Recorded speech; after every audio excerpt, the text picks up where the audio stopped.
Hello மக்களே, எல்லாருக்கும் வணக்கம். நான் வீடியோ போடுற வரைக்கும் வெயிட் பண்ணி வீடியோ பார்க்கறதுக்கு ரொம்ப தேங்க்ஸ். பட் ஆனால் நான் இப்போ பேச போகிறது அங்கங்கே வந்திருக்க ஃபேக்ட்ஸோ இல்லைனா உங்களுக்கு பிபி வீட்டில் 1 ஹவரில் காட்டாத விஷயங்களோ மட்டும்தான் நான் பேச போகிறேன். ஸோ அது அங்கங்கே கிடச்ச ஃபேக்ட்ஸ்ன்னு வச்சுக்கோங்களேன். அங்கங்கே நான் பார்த்த கிளிப்பிங்ஸு இல்லை எனக்கு ஓவராலாக கிடச்ச இன்ஃபர்மேஷன்ஸ். ஓகேங்களா? சரி, இப்போ தீபக்கை வந்து வீக்கெண்ட் எபிசோடில் எஃப்ஜே அமித் அந்த பிரச்சனைக்குள்ளே கொண்டு வந்து காமிச்சாங்க. யார் சைட்ஸ் தப்பு சரி அப்படின்னும் போது தீபக் சொல்லுவார், நான் கயாட்டிக்காக கொண்டு போவேணான்னு சொன்ன அந்த இதுவை அப்படின்னு மட்டும்தான் சொல்லியிருப்பாரு. ஸோ அங்கே அமித் வந்து என்ன வைப்பார்னா, எஃப்ஜே மேலே அந்த அலிகேஷன் தீபக் சார் தான் கொஞ்சம் குறைச்சிக்கு சொன்னார், கொஞ்சம் ஜாஸ்தியாக இருந்தது குறைச்சிக்கு சொன்னாருன்னு சொல்லியிருப்பாரு. அது உண்மை தான். இது இப்போ அங்கங்கே வீடியோஸ் லீக் ஆகிருக்கு. அவரே வந்து அந்த அந்த அந்த பீட் பாக்ஸிங்காக அது என்ன அந்த பேர், அவன் வாயிலையே போடுவானே, வாயில் வர சுடுவான்ல அவன் எஃப்ஜே, அவன் போடுவானே, அதை கொஞ்சம் குறைச்சிட்டா நல்லாயிருக்கும் அப்படின்னு சொல்லியிருக்காரு. இது அங்கங்கே வீடியோஸ் லீக் ஆகிருக்கு.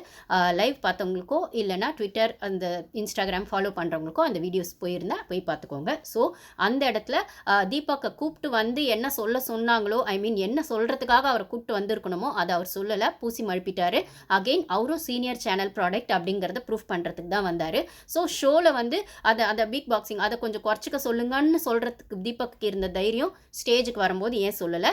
இல்லை விஜய் சாருமே வந்து, சார் நீங்கள் அங்கே சொன்னீங்கல்ல அதை சொல்லுங்கள், ஏன் இதை இப்படி சொல்கிறீங்க பூசி மழுப்பி அப்படின்னு கேட்குற தைரியம் அங்கே யாருக்கும் இல்லைன்னா, ஸோ ஆப்வியஸாக சேனல் ப்ராடக்டை பொத்தி பாதுகாத்த மாதிரியே தான். அப்போ அந்த சீசனில் தீபக்கை பொத்தி பாதுகாத்த மாதிரி இப்போ எஃப்ஜேவியும் சேனல் ப்ராடக்ட்ன்ற இடத்துலையும் இல்லை தீபக் உள்ளே ஒன்று சொல்லிட்டு வெளில அதை பூசி மழுப்புற இடத்துலையும் சேனல் ப்ராடக்ட்டை எவ்வளோ ப்ரொடெக்ட் பண்ணுறாங்கன்னு பார்த்துக்கோங்க. இவ்வளோ ப்ரொடெக்ட் பண்ணுறவங்க தான் சபரிக்கு ரெட் கார்டு கொடுப்பாங்களான்னு கேட்டால் கண்டிப்பாக ரெட் கார்டு கொடுக்க மாட்டாங்க.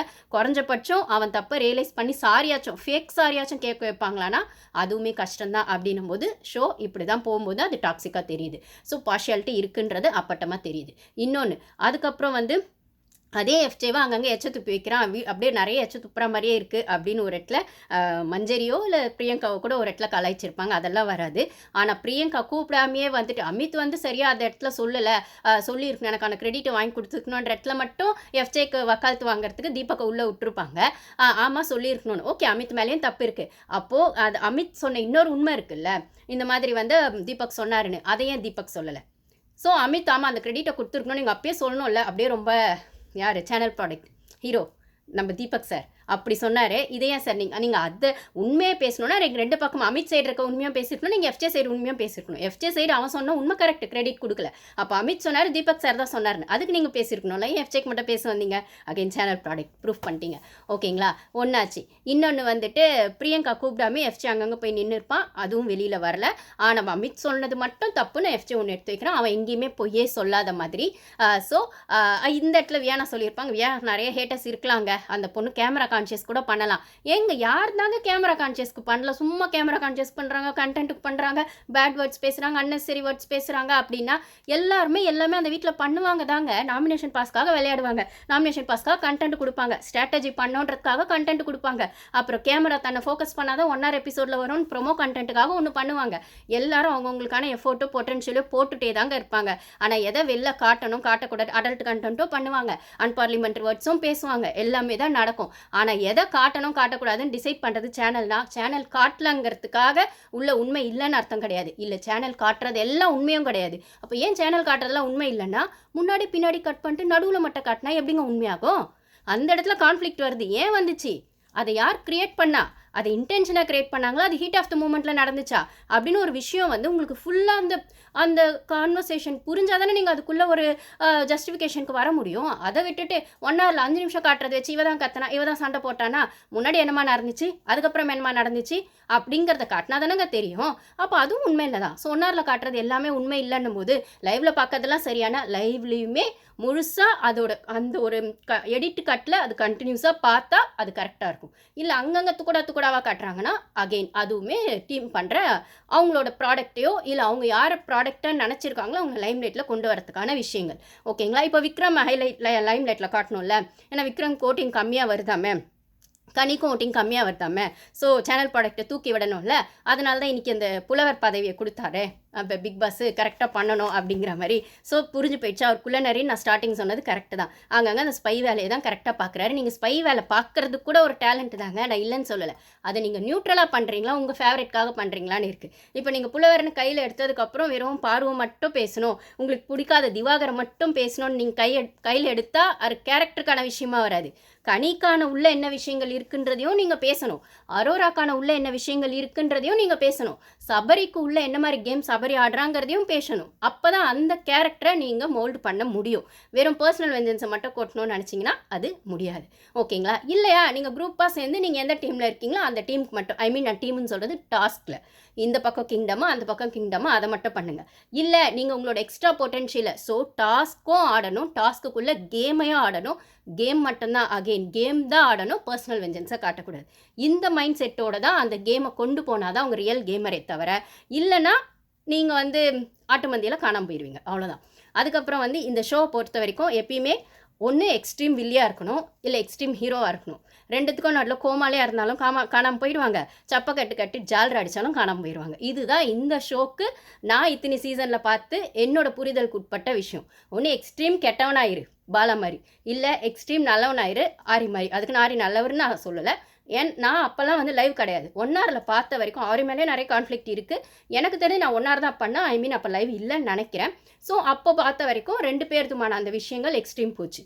வனிதாக்காவும் தன்னை நெகட்டிவானாலும் பரவாயில்லன்னு அவங்க ஒரு அடித்து ஆடுற ஒரு கேம் ஆடினாங்க. அப்படின்னும் போது இந்த சீசனில் பாருவுமே நான் வில்லியானாலும் பரவாயில்ல, ஆனால் நான் கண்டென்ட் கொடுக்குறேன், நான் ஸ்ட்ராங்காக நிற்பேன், நான் ஒரு ஸ்ட்ராங் பிளேயர்ன்றதே காட்டுறாங்க. பட் ஆனால் மற்றவங்களாம் அந்த நெகட்டிவ்க்கு பயந்துன்னு நல்ல வேஷம் போடுறாங்க. அகெயின் அதுக்கு ஒரு பெஸ்ட் எக்ஸாம்பிள் சபரி இந்த வாரம் நடந்த அந்த கேப்டன்சி டாஸ்க் விஷயத்தில் அந்த எல்போ அட்டாக். இதை கரெக்டாக எனக்கு 2-3 நாள் சொல்ல முடியல, அந்த ஷோல்டரில் போயிடுச்சான் அப்படின்னு நான் சொல்லும்போது, நீங்கள் ஸ்பேஸ் ஃபாலோ பண்ணுறவங்களா இருந்தால், ட்விட்டர் ஃபாலோ பண்ணுறவங்களா இருந்தால் அங்கே இருக்க கான்வர்சேஷன்ஸ் போய் பாருங்கள். எவ்வளோ லேடிஸ் அவங்க சைடுக்கான விஷயங்கள் வைக்கிறாங்க, எவ்வளோ ஜென்யூன் ஜென்டில்மேன் அந்த விஷயங்கள் எடுத்து வைக்கிறாங்க. ஆமாம், ஜென்ஸாக இருந்தாலுமே நாங்கள் சபரி பண்ணதை தப்புன்னு சொல்கிறோம், எல்போ அட்டாக் பண்ணியிருக்க கூடாது அப்படின்னு எவ்வளோ ஜென்யூன் ஜென்டில்மேன் சொல்கிறாங்கன்னு பாருங்கள். எவ்வளோ லேடிஸ் கொந்தளிச்சு பேசுகிறாங்க அப்படிங்கிறதையும் பாருங்கள். சும்மா முட்டு கொடுக்கறதுக்காகவே ஒரு சிலர் பேசுகிறாங்க அப்படிங்கிறதையும் போய் பாருங்க. அப்போ சபரி அழுதாரு அப்படிங்கிறது கூட ஒரு சிலருக்கு ஷாக்னா, சபரி அழுதாருன்னா ஆமாம் 1 hourல காட்டலை, சபரி கன்ஃபெஷன் ரூமில் போய் அழுதாரு. ஏன் அழுதாருன்னா தான் வெளில நெகட்டிவாக போயிடுவோன்ற பயம் அவருக்கு வந்துருச்சு. அப்போ அந்த பயம் வராமல் 4 வருஷமாக நீங்கள் எப்படி நல்லவர் வேஷம் 4 வாரமாக எப்படி நல்லவர் வேஷம் போட்டிங்க அப்படின்னா, அந்த நெகட்டிவ் வராமல் இருக்கணும் நல்லவர் வேஷம் நீங்கள் போட்டிங்க. பட் ஆனால் ஒரு இடத்துல உங்களோட உண்மையான முகம், உங்களோட முகத்திரை கிழிக்கப்பட்டதுனால் பயம் வந்துருச்சு. அப்போ நம்ம 4 வாரம் பொத்தி காப்பாற்றி வச்சுருந்த மானம் போயிருமோன்ற பயம் வந்துருச்சு. பிக் பாஸ் கிட்டே போய் எல்லாரும் என்ன நடிக்கிறாங்கன்னு சொல்கிறாங்க. பிக் பாஸ் வாரம் ஒன்று சொல்கிறாங்க, பிக் பாஸ் டெய்லி ஒன்று சொல்கிறாங்க. இப்போ எல்லாருக்கும் அப்படி தான்ப்பா இருக்குது வெளில, உனக்கு மட்டும் இல்லை, உன் பேர் மட்டும் நல்ல பேராக இருக்கணும்னு நீங்கள் நினைக்கிறதுல தப்பு இல்லை, நடந்துக்கிறதா அப்படி தான் இருக்கணும். அதான் சொல்லுவாங்க, நீங்கள் வார்த்தைங்களில் சொல்கிறத உங்கள் பிஹேவியரில் எக்ஸிக்யூட் பண்ணணும், ப்ராசஸ் பண்ணதோ, அப்போ தான் வாய் சொன்னதை வார்த்தைங்க சொன்னதை அந்த விஷயங்கள் வெளிப்படுதாங்கிறது இருக்கணும். நீங்கள் வாயில் மட்டும் வடை சுட்டுட்டு ஆனால் அந்த விஷயத்தில் நீங்கள் எக்ஸிக்யூட் பண்ணலன்னா அது வேலைக்காகாது ராசா. அப்படி தான் வாய்ப்பில்லை ராஜான்ற மாதிரி தான் சபரி ஆயிடுச்சு. வாயில் வடை சுட்டார் 4 வாரமாக. ஆனால் அவருக்குன்னு ஒரு விஷயம் வரும்போது அவர் கேப்டன்சி எடுக்கணும், அவர் நாமினேஷனில் வரக்கூடாது, அவருக்கான ஒரு ஸ்ட்ராங் ஸ்டாண்டை அவர் எடுக்கணும்னு அவருக்கான சர்வைவல் மோடு போகும்போது அந்த அக்ரெசிவ்னஸ் வந்தது. அதே அக்ரெசிவ்னஸ் கனிக்கு எதிராகவோ கெமிக்கு எதிராகவோ ரம்யாக்கு எதிராகவோ இருந்திருக்கோன்னா கண்டிப்பாக கிடையாது. அது வெஞ்சன்ஸ் பெர்ஸ்பெக்டிவில் தான் வந்தது. அகெயின் அவர் இன்டென்ஷனாக பண்ணாரா பண்ணலையாங்கிறது அவருக்கு மட்டும்தான் தெரியும் அப்படின்னு சொல்கிற இடத்துல நான் இன்னொன்று சொல்கிறேன். பாரு கமருதீன் விஷயத்துலையும் அந்த பேட் டச்சுங்கிற விஷயம் அந்த பொண்ணு இன்டென்ஷனாக சொல்லிச்சுங்கிறது எந்த அளவுக்கு உண்மை பொய்ங்கிறது அந்த பொண்ணுக்கு மட்டும் தான் தெரியும். ஓகேங்களா, பார்க்குற நம்மளுக்கு தெரியாது. அந்த பொண்ணு சொன்னது அந்த மாதிரி ஃபீல் ஆகுது அப்படின்னு தான் சொல்லிச்சு. அதுக்கப்புறம் அவங்களே அதை பேசினாங்க, சமாதானம் ஆயிட்டாங்க. இப்போ ஃப்ரெண்ட்ஸாக இருக்கிறாங்களோ இல்லை அவங்களுக்குள்ள ஒரு பவுண்டரி செட் பண்ணிட்டு இருக்காங்களோ அவங்க இஷ்யூ. ஆனால் அவங்க இஷ்யூ பர்சனல் பேச வேணாம்னு சொல்லிட்டாங்க. கமருதீனும் அதை பெருசாக எடுத்துக்கலான்னும் போது அதை சாண்ட்ராவும் பிரச்சனும் பேசும்போது அது பிரச்சனையாச்சு. அகைன் இப்போ ஃப்ரெண்ட்ஸை மெயின்டைன் பண்ணுறாங்க, அது வேறு விஷயம். அப்போ சபரியும் இன்டென்ஷனாக அடிச்சாரா இல்லையா அப்படிங்கிறது அவருக்கு தான் தெரியும். ஆனால் அடிக்கிறதுக்கு முன்னாடி அவர் லைவில் ஒன்று சொல்லியிருப்பார். அடித்தது நான் சொல்கிறேன், ஐ மீன் தள்ளி விட்டதை சொல்கிறேன், சாரி.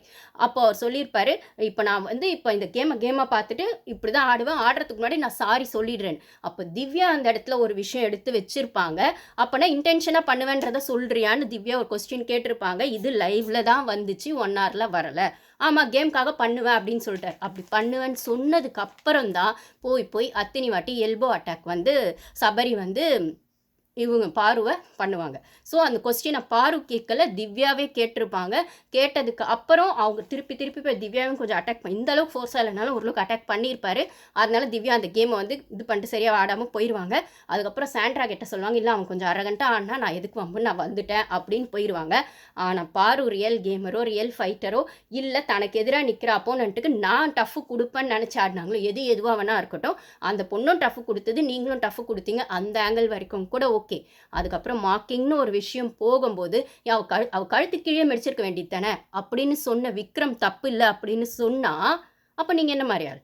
அப்போ பாருக்கு கண்ணில் அடிபட்ட அப்புறம் தான் அழகா இருக்கா பாரு அப்படின்னு எஃப்ஜே வன்மத்தை கொட்டுறான்னா, பாரு இல்லாத இடத்துல எஃப்ஜே, ரம்யா, விக்ரம் இதை பேசுகிறாங்க. ரம்யா கூட பாரு பார்க்க பாவமாக இருக்குன்னு சொல்லு. அப்போ அவளுக்குள்ளே இருக்க அந்த ஒரு பொண்ணுக்காக யோசிக்கிறா அப்படிங்கிற இடத்துல கூட ரம்யாவை வந்து நான் ஹெட்ஸ் ஆஃப் சொல்லுவேன்.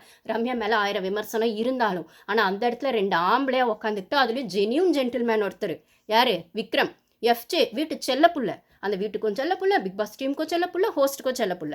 அவன் என்ன சொல்கிறான்? பாருக்கு அடிப்பட்ட அப்புறம் தான் அழகாக இருக்கா, அவளுக்கு கண்ணில் அடிப்பட்டதுக்கு அவளுக்கு பிரச்சனை, அவளுக்கு அழகு போயிடுச்சுன்ற மாதிரி அவள் யோசிக்கிறான்னு இல்லாமல் அவளுக்கு ஓட்டு வந்துருமே இதை வச்சு அப்படின்னு யோசிக்கிறான். ஏன்டா நீ ஓட்டு வாங்கலையா? நீ ஓட்டு வாங்கணுன்றதுக்காகவோ இல்லை நாம் அவளாவது ஓட்டு வாங்கணுன்றதுக்கு கூட இருக்கட்டும், அதுக்கு நான் தானாக போய் முட்டிக்கிட்டு அடி வாங்கிட்டு நின்றுட்டு இருக்காளா வழியை பொறுத்துக்கிட்டு?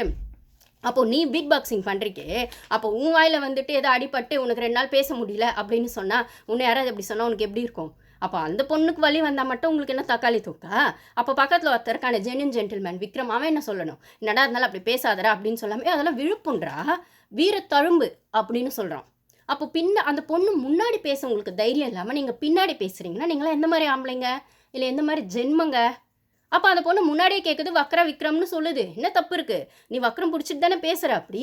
இப்போ பார்க்குற எங்களுக்கே அப்படி தான் கோவம் வருதுன்னா, நாங்களே அப்படி தான் தம்ப்நெயில் வைக்கிறோம், அப்படி கமெண்ட்ஸில் பேசுகிறோன்னா, உள்ளுக்கு அந்த பொண்ணோட மைண்ட் வைஸாக மைண்ட் வைஸ் எங்கள் மைண்ட் வைஸ். ஆனால் அந்த பொண்ணுக்கு அந்த பொண்ணு அப்போ ஓப்பனாக தானே கேட்குது.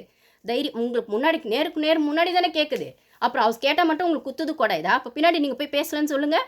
அப்புறம் அந்த சபரி சொன்னானே, அந்த என்னது QC டாஸ்கில் சுட சுட அந்த டீ அவன் மேலே ஊற்றிடணும்னு இருந்தது எனக்கு அப்படின்னு சொன்னானே, இதுக்கு பேர் நல்லவன் சபரியா, நியாயமானவன் சபரியா, இல்லைனா வந்து செயின்ட் சபரியா? என்ன விளக்கம் கொடுப்பீங்க இதுக்கு சபரி ஃபேன்ஸ்லாம்?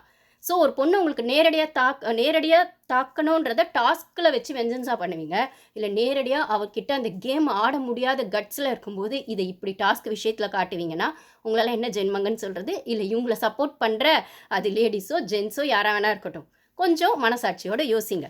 ஜென்யூன் ஜென்டில்மேனாக இருக்கவங்க முகத்துக்கு நேராக தப்பாக சொன்னால் அது ஃபேஸ் பண்ண தைரியம் இருக்கணும். அதை விட்டுட்டு கன்ஃபெஷன் ரூமில் போய் அழுதுகிட்டு அப்போ அழும்போது உனக்கு ஒரு கில்ட் வருது இல்லை?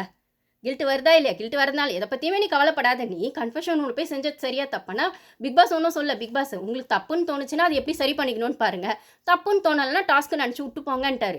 ஏன்னா அவர் இதில் தலையிட போகிறதில்ல. எந்த கான்சிக்வன்சஸும் நீங்கள் தான் வெளில வந்து ஃபேஸ் பண்ண போகிறீங்க அப்படின்னும் போது அவரே இதில் தலையிடணும். டாஸ்க் கொடுக்கறது மட்டும்தான் அவர் வேலை. எப்படி ஆடணுங்கிறது டிசைட் பண்ணுறது உங்களோட பிஹேவியரும் உங்களோட அந்த எக்ஸிக்யூஷனும் உங்களோட மென்டாலிட்டியும். அது ஒஸ்ட் மென்டாலிட்டியா, சீப் மென்டாலிட்டியா, பெஸ்ட் மென்டாலிட்டியா அப்படிங்கிறது தான் அந்த டாஸ்க் டிசைட் பண்ணுமே தவிர, நீங்கள் எப்படி விளையாடணுங்கிறத நீங்கள் தான் டிசைட் பண்ணணும். அகெயின் அவ்வளோதான் நான் சொல்லுவேன். Thank you guys.